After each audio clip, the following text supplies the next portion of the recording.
For many women who've never had a mammogram, it can be intimidating to go in for your very first one. So here's 5 great tips to make the process a bit easier.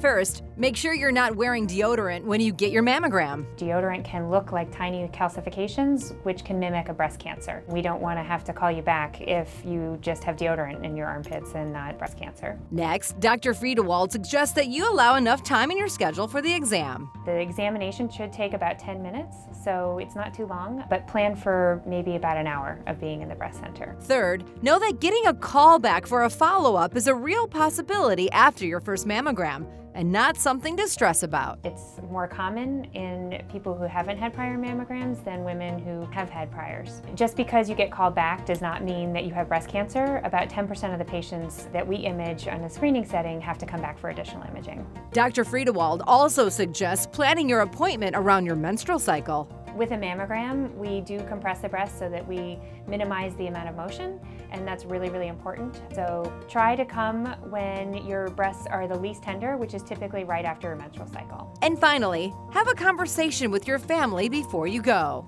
Make sure you talk to your family to find out all the types of cancers that you may have had in your family history, particularly breast cancer and ovarian cancer, because that's important information for us to know to help interpret your mammogram.